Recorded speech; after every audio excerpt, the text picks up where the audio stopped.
Año 1976, año en que el cine combatía el bullying. King Kong regresaba a la gran pantalla.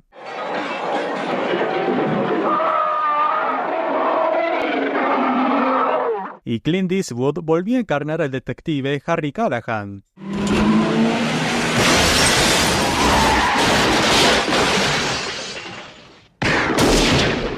Pero también sería el año de una particular obra: cómo llevar la experiencia del vivo de una banda legendaria como Led Zeppelin a una sala de cine. Rock, fantasía medieval, ocultismo y una noche en el Madison Square Garden.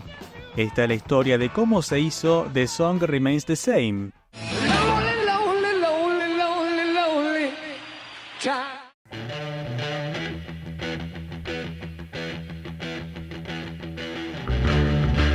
Antes de abordar la película, es necesario trazar el contexto musical de la época y cómo Led Zeppelin se había posicionado como banda referente. A fines de los 60, el conjunto se formó en base a la relación de dos músicos de sesión como Jimmy Page, quien era guitarrista de The Yardbirds, y el bajista John Paul Jones. Robert Plant se sumaba como voz tras abandonar la banda Cobb's Tweedy y traía consigo a su amigo, el baterista John Bonham. Peter Grant se sumaba como productor y bajo el sello Atlantic, en 1969, editaban su primer disco homónimo, trazando desde el principio un estilo que se diferenciaría del auge beat y psicodélico de ese entonces, yendo de rock pesado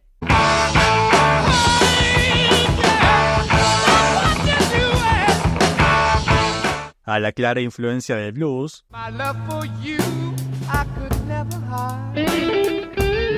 así como temas acústicos de género folk.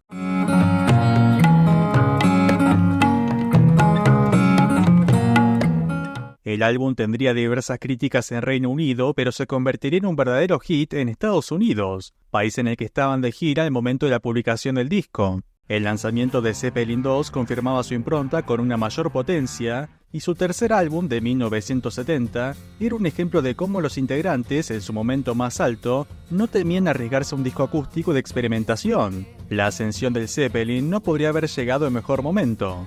Junto con otras bandas como Deep Purple, Black Sabbath, Judas Priest y demás, conformarían un rock más potente en los 70.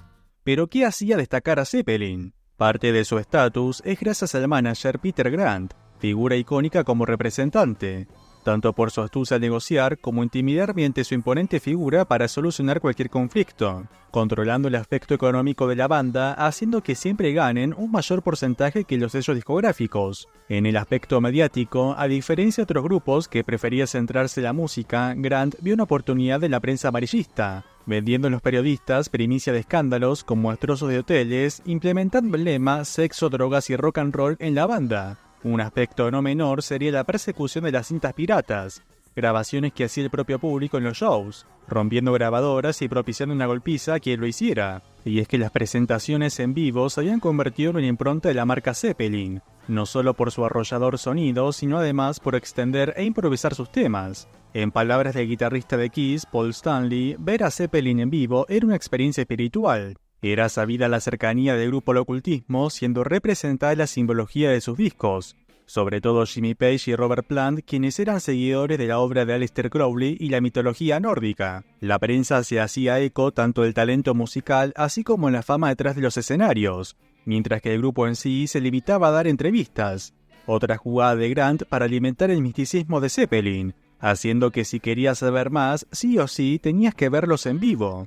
La experiencia del vivo tenía un aliado como el cine y la televisión, un vínculo que atraviesa los films de Carlos Gardel hasta las presentaciones televisivas en el show de Ed Sullivan. En la década del 60 se comenzó a documentar varios festivales donde además de la música se hacía foco en el evento que este representaba, y cierta conciencia de significar un hito en la cultura pop, siendo el más icónico el documental de Woodstock de 1970 producido por Warner. Atento a ello, Grant no perdería la oportunidad de llevar a Zeppelin a un nuevo nivel. El manager se pondría en contacto con los productores Stanley Dorfman y Peter Whitehead, quienes realizaban varios especiales musicales para la cadena BBC y sobre todo el icónico programa Top of the Pops. Grant acordaría la realización de un especial aprovechando el show de Zeppelin en el prestigioso Royal Albert Hall en enero de 1970.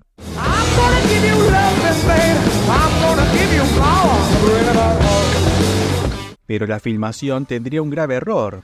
El director Peter Whitehead documentaría el show con una exposición incorrecta, quedando fuera de foco los integrantes, cancelando su estreno y siendo remasterizado en el año 2003. Pasarían los años, el grupo lanzaría Zeppelin 4 de 1970 y House of the Holy de 1973. Ese mismo año reflotaría la idea de realizar una película, aprovechando la gira de la banda por Estados Unidos y teniendo como escenario el Madison Square Garden, siendo el elegido para la dirección Joe Mazzotte, un director experimental quien apenas había dirigido cortos y una película titulada Wonderwall.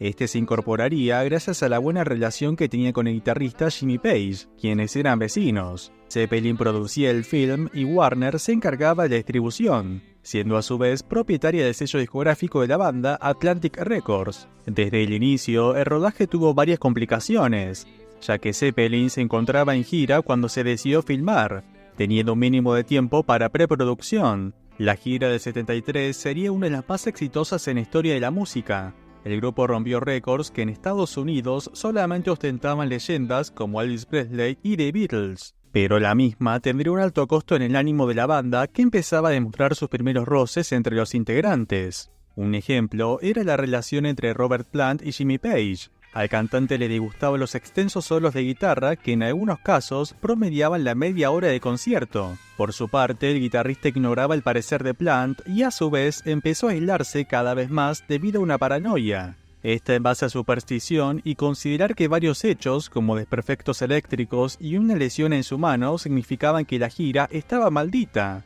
sumado a un ritmo de shows y fiestas donde el alcohol y las sustancias eran el plato fuerte. Lo cierto es que para el mes de julio, cuando la banda aterrizó en Nueva York para el fin de gira, lo que menos querían era ser seguidos por un equipo de filmación. El plan de Mazzotte era realizar una película que documente las 3 noches en el Madison Square Garden y a su vez desarrollar una historia de cada integrante. Y es aquí donde el plan de rodaje se desvirtúa por completo, ya que prácticamente la idea de la película era de Grant y la banda no se tomaría en serio la realización. El film es recordado por su increíble documento de la banda, pero también por extraños segmentos a lo largo del mismo. The Song Remains the Same inicia con Peter Grant personificando a un mafioso, además vemos un extraño juego de mesa, una persona sin rostro y hasta un hombre lobo.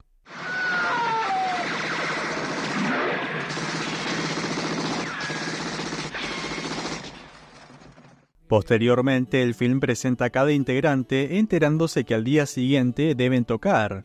Vemos a Robert Plant con su familia, al igual que John Paul Jones, Jimmy Page en su hogar, quien anteriormente perteneció a Aleister Crowley, y John Bonham conduciendo. Un montaje arribando a Nueva York y finalmente, al minuto 13, Led Zeppelin en vivo, abriendo con el clásico Rock and Roll.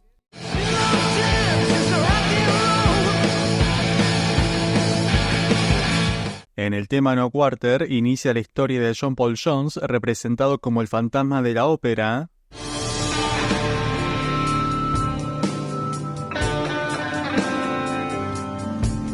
Luego en los temas The Song Remains the Same y The Rain Song, la aventura medieval de Robert Plant.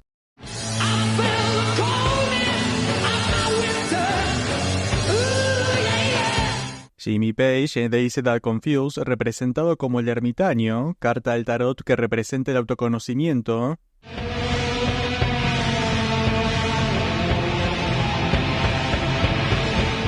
Y John Bonham con su icónico solo de batería en Moby Dick, mostrando su pasión hacia la velocidad, familia y viendo a su hijo tocar la batería.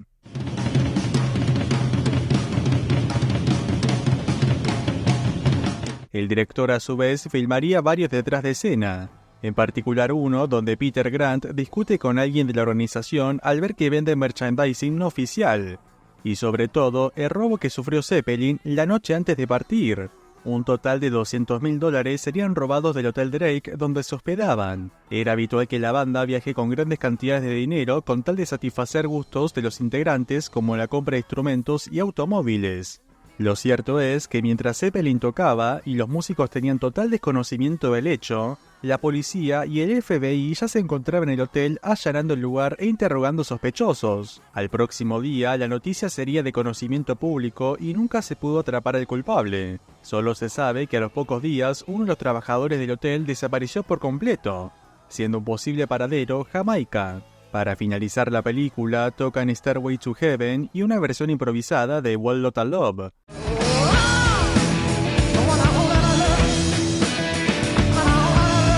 Tras despedirse, inician los créditos con la banda yendo al aeropuerto. Joe Mazzott filmaba, pero el estreno de The Song Remains the Same se daría lugar 3 años después, en 1976, y con otro director, Peter Clifton, ya que el corte final disgustaría por completo al grupo, despidiendo a Mazzott y contratando a este, director australiano quien había filmado para The Beach Boys, Rolling Stone y había dirigido un documental como The London Rock and Roll Show, un concierto que se llevó a cabo en Wembley teniendo grandes figuras del género. Más que director, Clifton sería montajista al tratar con material de otra persona. Apenas pudo juntar a la banda para grabar tomas en un estudio, teniendo el detalle de que el bajista, John Paul Jones, tuvo que usar una peluca por cuestiones de continuidad. Finalmente, la película llegaba a los cines en octubre de 1976, compartiendo cartelera con films como Marathon Man y Day of the Dead. De un presupuesto de $1 millón, The Song Remains the Same generaría una taquilla de 12 millones. Y no solo eso,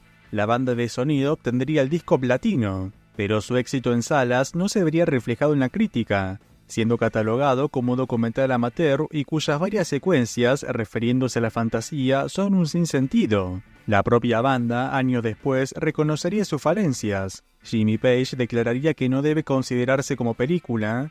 Jones diría que hacerla fue un compromiso enorme y poco interesante, mientras que Plant sería el más duro al decir que es una tontería. El periodista Stephen Davis, en su libro Led Zeppelin, El martillo de los dioses, relataría que para 1976 el grupo era un ángel con el ala rota, fundando su propio sello discográfico Swan Song y lanzando 2 discos como Physical Graffiti y Presence, que representan un nuevo sonido en la banda.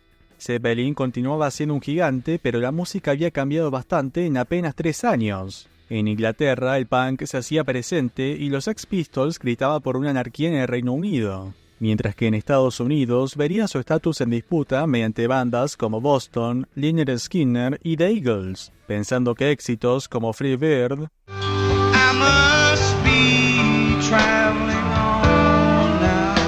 y Hotel California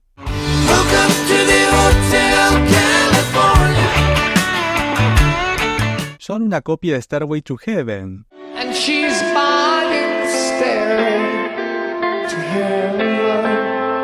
The Song Remains the Same se convertiría en una obra de culto y el único show en vivo de manera oficial por parte de la banda. Pero como suele ocurrir, el tiempo ubica en su lugar las obras, y las ediciones en VHS, DVD y Blu-ray revalorizaron la película. Esta última versión siendo remasterizada por Jimmy Page para tener un sonido más puro e imágenes inéditas. La apuesta de una banda legendaria por trascender más allá de la música y los escenarios. Una obra que con sus aciertos y errores comparte la experiencia Zeppelin, su arrollador sonido, grandes hits, improvisación y un aura de comunión con el grupo. Esta ha sido la historia de The Song Remains the Same.